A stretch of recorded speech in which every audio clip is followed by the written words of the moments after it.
El tema central en lo que hemos venido en llamar cloacas es que aunque el asunto aún está en los tribunales, ya cada vez es más difícil dudar que el Partido Popular tenía una brigada policial pepera en la División Adjunta Operativa dedicada a filtrar noticias a conveniencia de sus jefes políticos. Caso aparte es el del señor Villarejo, un aparentemente traficante de información con el que todo el mundo, desde todo el arco ideológico e empresarial, quería hablar antes de 2017 y desde entonces con el que todo el mundo quiere renegar. Sabemos o suponemos que el señor Villarejo era una de las fuentes preferentes para el periódico El Mundo, entre otras cosas porque colaboradores de ese periódico, como el señor Jiménez Los Santos, lo habían dejado claro antes incluso de la detención. Ya que el periódico donde escribo no lo tiene, o sea, hace eco, insisto, Villarejo vuelve a mandarme mensajes al teléfono móvil mío que tiene ilegalmente. Casimiro, hazme el favor, dile a Villarejo, yo pensé que era el ministro del Interior, pero bueno, si colabora con nuestro periódico, que deje de molestarme. Es que sería muy desagradable por alguien tan importante en las investigaciones del periódico tener que llevarlo a juicio. Gastar tiempo y dinero pues, con alguien que a lo mejor resulta que es un compañero de redacción. En 2015, El Mundo rompe con el señor Villarejo a instancias de su efímero director, don David Jiménez, y es justo tras esa ruptura cuando el señor Inda funda OK Diario, del que presumimos el señor Villarejo era una de sus principales fuentes. Los medios que más publicidad dan al nacimiento de OK Diario son La Razón, que preside el señor Mauricio Casals, y La Sexta, que dirige el señor García Ferreras. Eduardo Inda, OK Diario, un nuevo medio de comunicación que ya estáis en marcha desde hace tan solo unas horas, ¿no, Eduardo? Es un diario que constantemente está actualizándose y que va a intentar dar las noticias que no dan los demás y que, como yo he dicho, es el diario de la tercera España y de los inconformistas que hay en este país, que somos muchos. Pues ya nos lo contarás aquí. También parece claro que existía una guerra entre mandos de la seguridad del Estado y que como enemigos del señor Villarejo aparecen el comisario Martín Blas, que era el jefe de Asuntos Internos, y el señor Sarroldán, que era el jefe del CNI, y a los que también se atribuyen periodistas amigos, porque podríamos suponer que el señor Martín Blas era uno de los principales fuentes del diario público del señor Robles y de doña Patricia López. Y podríamos suponer que el CNI era la principal fuente del diario El País en los tiempos de las investigaciones de don Javier Ayuso. De hecho, durante la guerra de los comisarios, Villarejo versus Martín Blas, con el caso Nicolai, que incluye la difusión de unos audios para dejar mal al señor Martín Blas como si fuera un manipulador, que publican medios de líneas dispares como PD o Infolibre, OK Diario no disimula su apoyo al señor Villarejo en ese momento, al tiempo que Público y doña Patricia López no ocultan su apoyo al señor Martín Blas en aquella batalla. Llega incluso a aparecer el señor Martín Blas como protagonista en el documental que Mediapro hace sobre las cloacas. El objetivo de que se difunda y se distribuya y se haga una grabación ilegal a agentes del CNI de Asuntos Internos era, en primer lugar, acusarles de manipular pruebas, de hacer operaciones alegales y conseguir así que se archive la causa contra el pequeño Nicolás. Más original es la postura del Mundo ante la guerra de comisarios, dado que vemos que el señor Urestieta, por un lado, publica informaciones favorables al señor Villarejo, alguna aparece incluso en portada, pero en cambio vemos al señor Fernando Lázaro hacer reportajes en contra de este. Según el señor don David Jiménez, tenía una guerra civil interna. Y cuando oigo por primera vez el nombre de Villarejo, y me dicen que es una fuente, de hecho, del periódico El Mundo, a mí me explican que dos periodistas de la casa tienen fuentes de facciones de las cloacas diferentes y están enfrentados. Y de hecho, yo pregunto por qué no se hablan esos dos periodistas entre ellos. Y es porque uno está siendo alimentado por Villarejo y otro por otra facción enfrentada, ¿no? También tenemos la guerra de filtraciones. Cuando OK Diario inicia el serial de publicaciones sobre los pecados del rey emérito, quien más le da cancha es La Sexta y políticamente Podemos, aunque desde Público y El País aseguran que es una maniobra de chantaje del señor Villarejo para intentar frenar las investigaciones sobre él. Una de las filtraciones de las que más se ha hablado es la del llamado Informe PISA, que no parece tanto cosa del señor Villarejo, sino más bien de la brigada pepera de la División Adjunta Operativa, que aseguraba que la UDEF estaba investigando vínculos entre el partido Podemos y el gobierno de Irán, amparándose en que el señor Iglesias había trabajado para una televisión iraní, aunque las fechas estaban mal puestas en aquel informe. La información sobre PISA es publicada en enero de 2016, la publica don Eduardo Inda en OK Diario, el señor Olmo en El Confidencial, doña Ana Terradillos en la web de la cadena SER y don José Antonio Hernández lo intenta publicar en el diario El País, pero lo rechaza el entonces director, señor Antonio Caño. el Diario Público, doña Patricia López y el comisario Martín Blas son los primeros que salen a decir que el informe PISA no es un informe oficial de la UDEF. Si en un informe policial no está en papel policial, no tiene registro de salida y no está firmado por policías con su número de carnet profesional, eso es una chapuza. Y si el informe PISA... Algo que también recogieron por aquella época medios como COPE o La Sexta. ¿La investigación de la UDEF es una realidad o no? Hay un informe, pero ¿qué le pasa a ese informe, Carlos? Un informe con el que está trabajando la UDEF, pero un informe que no se nos confirma que sea de la UDEF. Ha sido archivada definitivamente la querella contra Podemos por supuesta financiación ilegal. La Audiencia Provincial de Madrid exculpa a la productora de La Tuerca. Considera que el informe policial en el que se basaban los denunciantes de ultraderecha es un conjunto desordenado de recortes de prensa que no merecen ningún crédito. Si se trataba de atacar a Podemos para restarle votos, no parece que la brigada pepera tuviera mucho éxito, dado que en las siguientes elecciones, 5 meses después, Podemos saca su mejor resultado, 5 millones de votos y 71 escaños, que ya los quisieran ahora. Ese año también hubo una filtración de cloacas en sentido contrario. Las elecciones, recordemos, son el 26 de junio de 2016.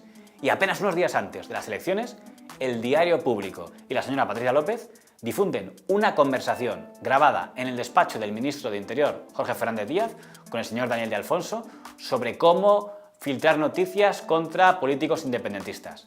Esa conversación era de 2014, la había grabado el equipo del comisario García Castaño, pero la grabación, presumiblemente, había acabado en las manos del comisario Martín Blas y este, presumiblemente, se la pasó a sus colegas de Público y lo filtran justo unos días antes de unas elecciones, pues aparentemente para perjudicar al Partido Popular y beneficiar a Podemos.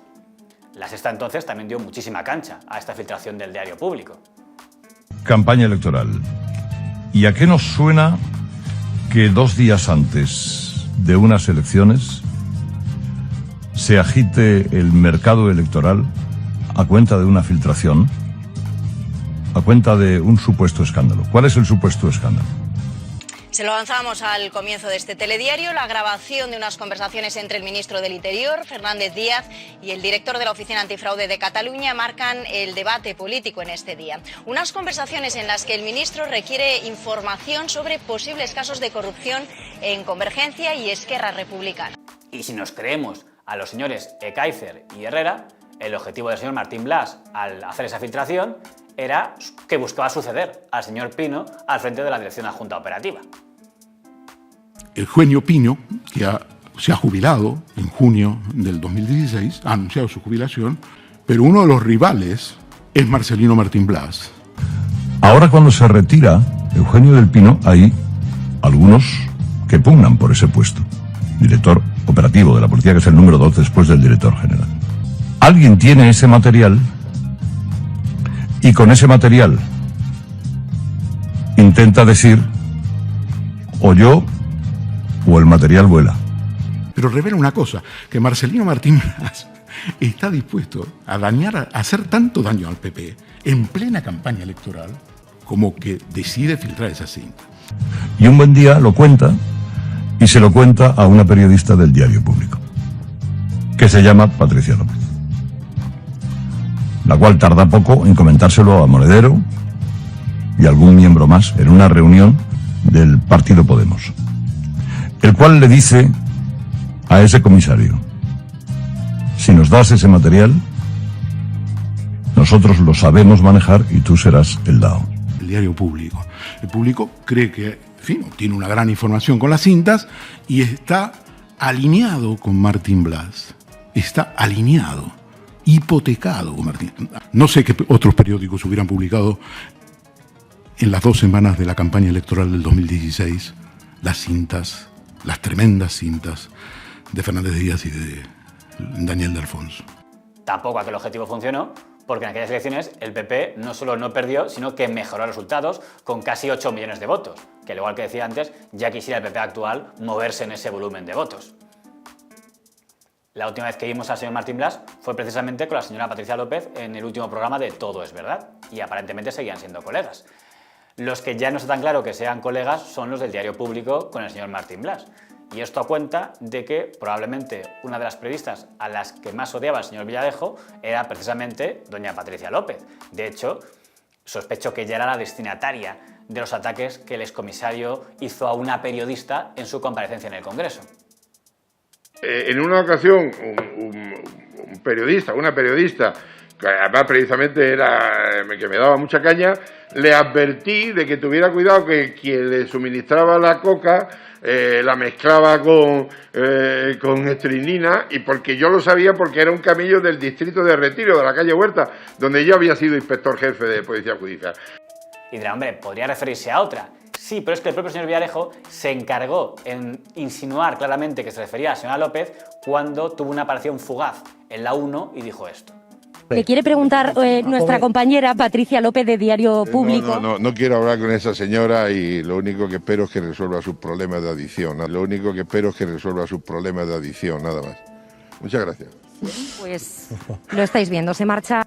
Muchos nos preguntamos por qué en los programas de Público o los programas que ha hecho La Base estos días en su guerra con La Sexta no han sentado a la señora Patricia López, si es la archienemiga del señor Villarejo y quien junto a la señora Ayuso fue la primera en desvelar las reuniones Villarejo-Ferreras, cuando los de Podemos y los de Público todavía eran aliados de La Sexta.